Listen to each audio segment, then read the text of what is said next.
Morning, friends. It's about 8:20 in the morning here in Barcelona, and I thought I'd get an early start today. I'm behind 8 ball. It's amazing. I mean, everybody is out. Everybody's vibrant here in the city. Everybody's running, jogging. There's kids playing volleyball. There's people swimming in the ocean so far, and it just seems like there's an energy in the air.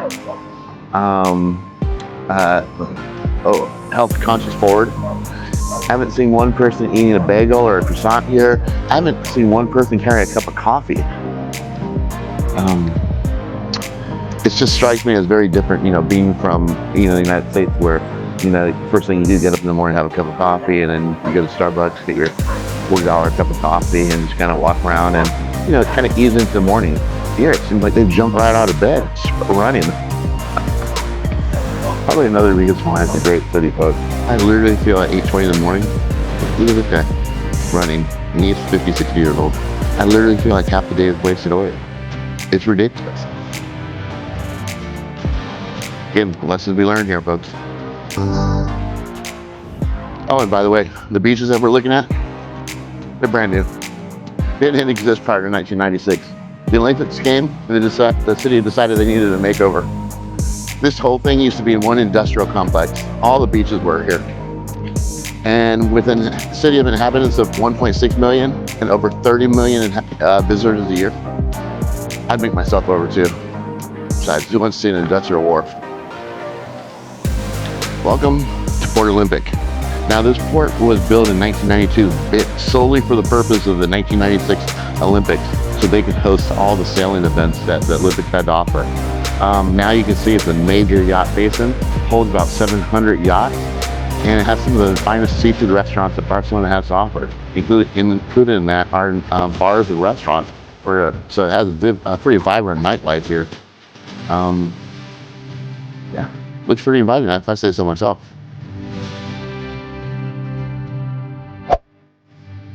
All right, folks, you saw it on the menu, the Super Hulk. I figure in a city of healthy people, can't beat them, join them. So there it is, Super Hulk, spinach, apple, ginger, and pineapple, and no tequila. All right, here we go.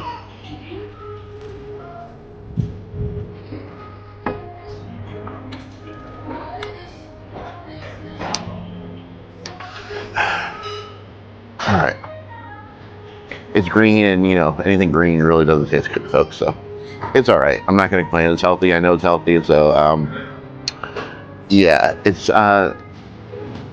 if you took an apple and a pineapple, muted the pineapple flavor a little bit, and put a ton of ginger in there, exactly what it tastes like. But it's healthy.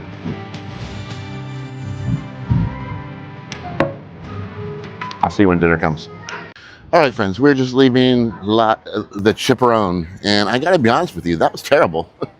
I've had paella many times around the world, and this is just terrible. And you can see from the pictures, it's very goopy. Paella is supposed to be like a rice dish with a sauerkraut on the bottom, which is the crusty part. And this was all soup. This was closer to oatmeal than a paella in my book. So the first meal in Barcelona, we're gonna take an L on that one. So the calamari inside was very chewy and rubbery, way overcooked, and the shrimp, the prawns, they weren't clean, so that's always tough to eat. So we're gonna keep looking, folks. First one is an L, but we're gonna go for that win. All right, friends, and welcome to When in Other Countries You Always Try McDonald's segment, which I always try and do. McDonald's is known all throughout the world, and it's just interesting to see what different sandwiches they have because they always do regional specialties. Well, I can't make this up. It was called McMeat Burger or something to that effect, and I'll show you it on the menu. So it is a menu item. It looks like a piece of meat, a hamburger patty. Here it is. A hamburger patty and a chicken patty. So it's basically a cheeseburger with a chicken McNugget in it. So there's the size of my hand. So you can kind of get an idea. It's not that big, but something different. Let's give it a shot.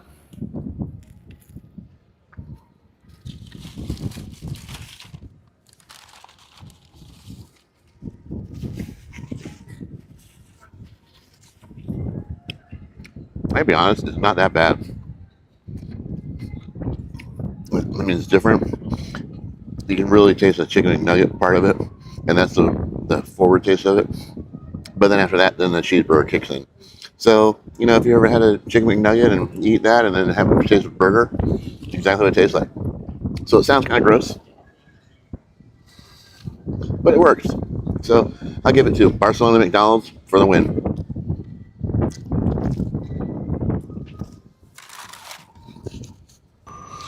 And friends, directly behind the statue we have La Rambla. La Rambla is the most famous street in Barcelona.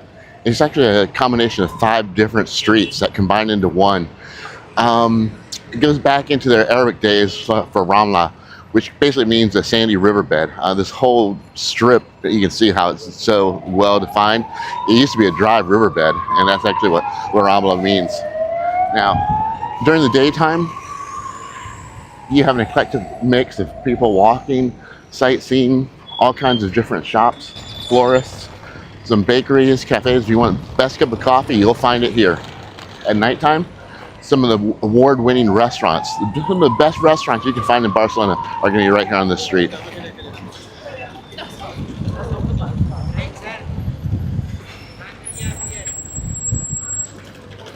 Now on each side of La Rambla is a streetway, and I mean literally it's big enough for one car. So you got one car going one direction, one car going the other direction, and in the center, La Rambla. This whole courtyard, when it's done with construction, probably gonna be about 100-foot wide, and that speaks volumes. They don't want this place cluttered with cars and traffic. It's meant to be a walking district. You get out on the street, walk, eat at shops, meet people, and just enjoy life. Much different than the United States. An Irish bar in Barcelona. Let's give it a shot. All right, friends, we have fish and chips inside of an Irish restaurant in Barcelona, Spain. Can't get more different than that, but it's super loud in here, so I don't know how much you'll be able to hear. First bite, the fish.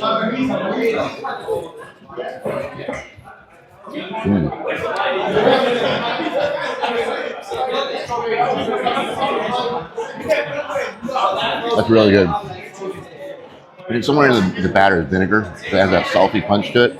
Really good. And the mushy peas.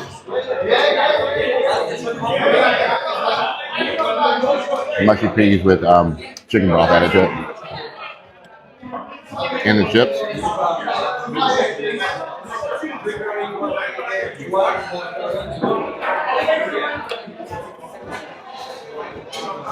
Chips are outstanding. And then this is brown gravy or something. Oh, that's a curry sauce for the fish, I guess. Very strong. I'm not quite a fan of that curry sauce, but the fish and chips are for the win. In Barcelona, you're showing up. Nice job. And here's the tip. When you see a bar called the Temple Bar, you don't think about it. You just go in.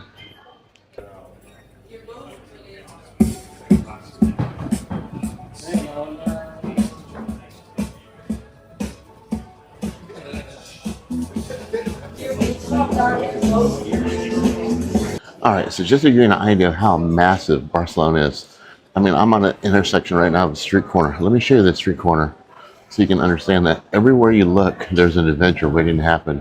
Whether you go left, right, or straight ahead of you, there's something down each one of these roads, and one looks cooler than the next. How can you decide? So many decisions, so little time. Hey friends, it's the next day, and it's a cold one here in Barcelona. It's about 56 degrees, and my throat's a little scratchy, so apologize for the video, but I am hungry, and we haven't been doing too good with food lately here, so we're going to turn that around today. We're going to try something a little bit different here in Spain. Instead of going with Spanish food, we're going to go with Japanese.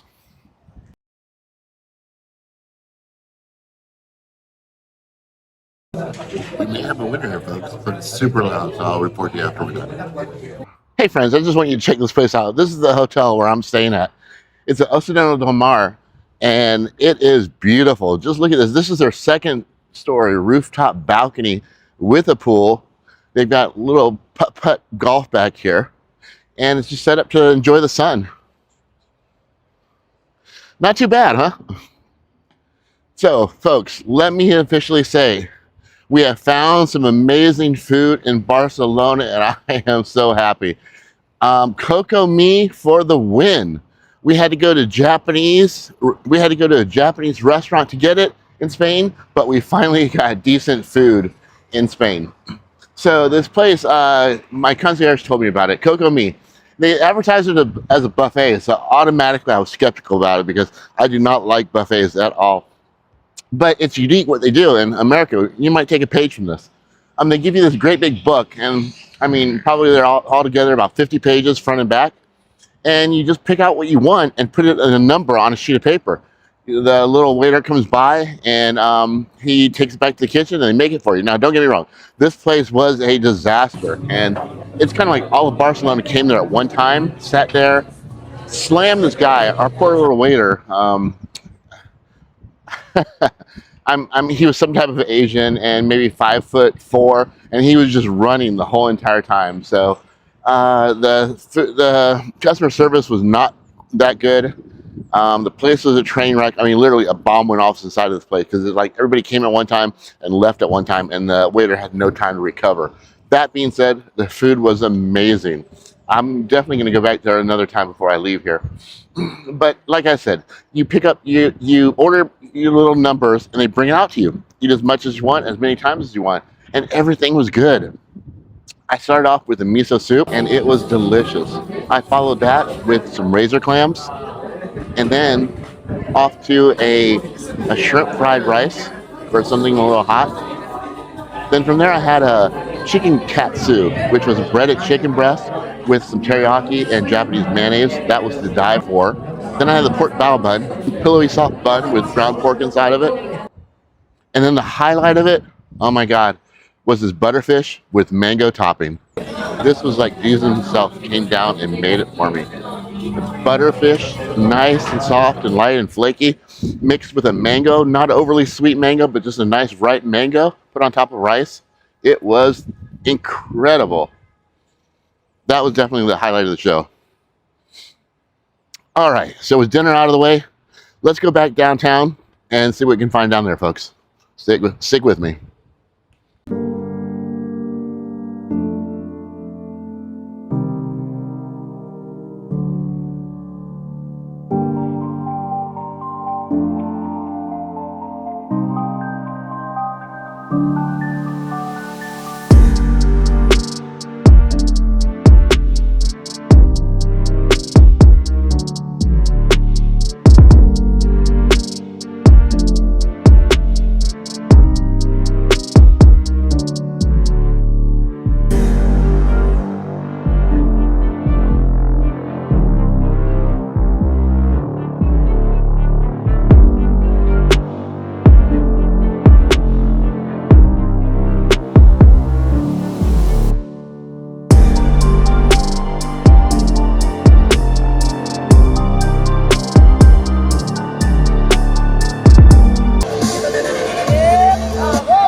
All right, friends, we have moved to the northwest part of Barcelona. This is definitely more of a business district.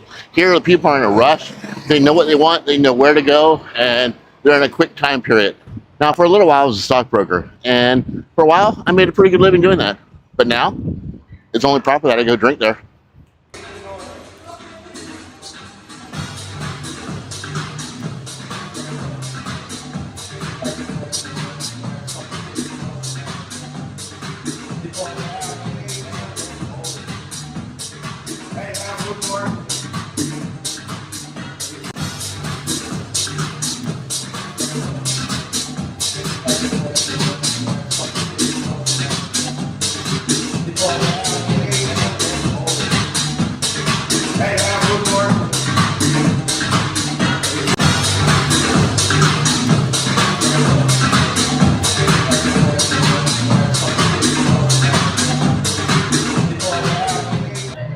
All right, friends, that was the Dow Jones bar. The first drink was the Pink Panther, and that was pretty good. It was like a cherry cotton candy. The second one was and that one, the whole concept was you're supposed to empty the shot into the plate and drink it and lick it up. So we're a little bit smarter about that. Both drinks were very strong, so I think we need to get some food to counteract that. And no place like the business district, because I'm thinking we can't go wrong with food here. Let's go check it out.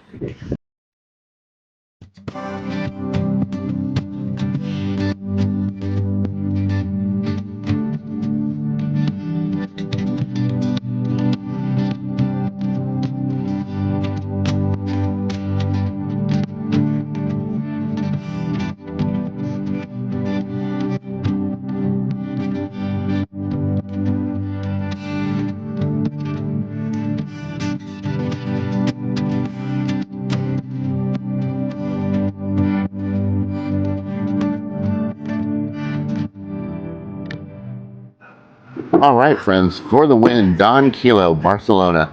That lasagna was amazing. I mean, literally up there with the best I've ever had in my life. And then I ordered a pizza to go, and here's a video of the pizza. So they don't play around. So together with the lasagna and the pizza was $32 with tax. The prices weren't too bad. So I think we're gonna wrap it up here, folks. We went to the Temple Bar. We went to we went to the Dow Jones Bar. We went to the Temple Bar. We went to the Dow Jones Bar. We did a couple shots, had some good drinks. And do me a favor, hit that subscribe button. It's not going to cost you anything. It's not going to hurt you at all, but it's going to help me tremendously. Thank you in advance for that. So we're going to wrap it up here today. Tomorrow, we're going to head out and trace back some of the origins of Barcelona. It was Roman founded, but there's no trace of the Romans to be seen. Let's see if we can dive into that mystery, folks. See you back in a few. All right, friends, and welcome to day 4 of our Barcelona adventure. Today, I figure we're going to do a little something different. We sampled some of the food, we did a lot of drinking, and walked around some of the neighborhoods. Today, we're going to delve into the history a little bit about Barcelona. I think it's kind of interesting in the fact that there's not much here. Now, Barcelona was founded by the Romans, and you know, pretty much the MO with the Romans, they come in, they conquer, and then they occupy. It expand from there. Now, Barcelona was something completely different for the Roman footprint. Barcino is what they called it. And this was an engineered city. They started from scratch here. They had planned out the city grids and built the buildings and the towns and the cities. They built sewer systems. And this whole city was purposefully built, which is unlike anything the Romans had done prior to this point. So it's kind of interesting that there's not many ruins here. So we're going to take a look into that and see if we can find out why and maybe some of the reasons behind that. I don't know, but we'll find out together or we won't. But first, I'm going to start out with a little bit of food. So today we got Mexican on the mind. So we're going to get some Mexican food and then go from there. Now in Barcelona, everything kind of opens when it opens. The opening hours are kind of like a suggestion more than a law. So it's about noontime. I've got 3 different Mexican spots pointed out, and we will see which one opens first, and that's the one we're going to go to. I'll see you there, folks.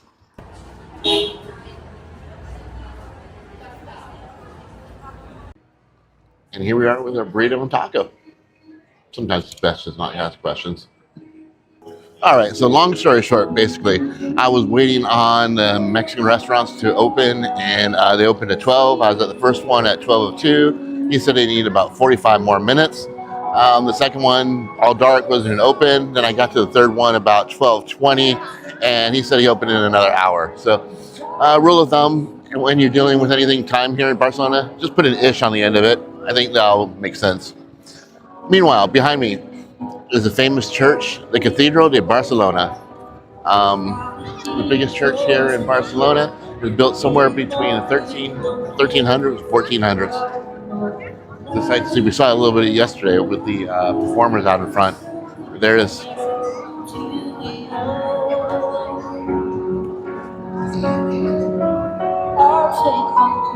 All right, friends, so I've snaked my way through these alleys. If you can look, I came through this way and then this way. So I'm not like in a type of city center right now. I'm like way off the beaten path, but I finally found these ruins. Supposedly they're columns left over from the Roman Barcino. the city of Barcelona, and they're preserved.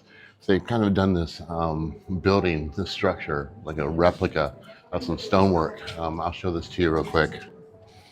All right, so that's what the outside looks like. And they really did a good job. I mean, it looks really neat the way they did it. Not many people come here, though. So let's go take a look inside and see what we can see.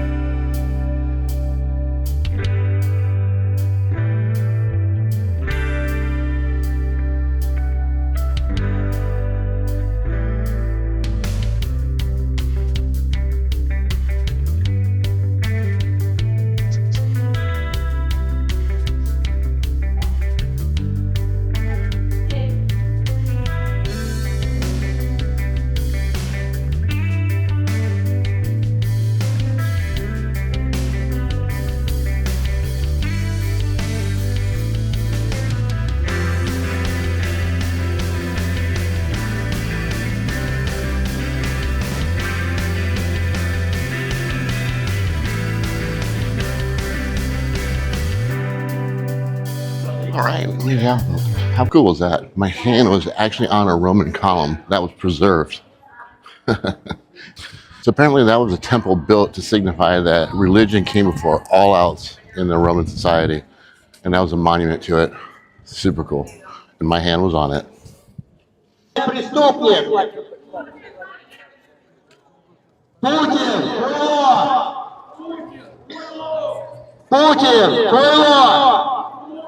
Oh, there you go, friends. You got Russians protesting the Russian war, and they stand with Ukraine. There you go. Didn't expect to see that, but everybody has a right to protest, and frankly, I agree with them. So on that note, hit that subscribe button. Trying to lighten the mood a little bit. It's not going to cost you anything. It's not going to hurt anything, but it'll definitely help me out, folks. Thank you. Alrighty, folks, it's been that kind of day. We've tried to hit Mexican food 3 different places, got denied on all 3, ended up having a burger for lunch. We saw a Russian protest against the Ukraine war, and I had my hand on an actual Roman column dating back to the 1300s. It's time for a beer. Ah, sí.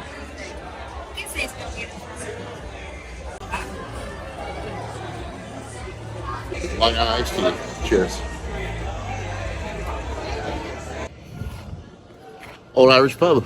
Challenge accepted.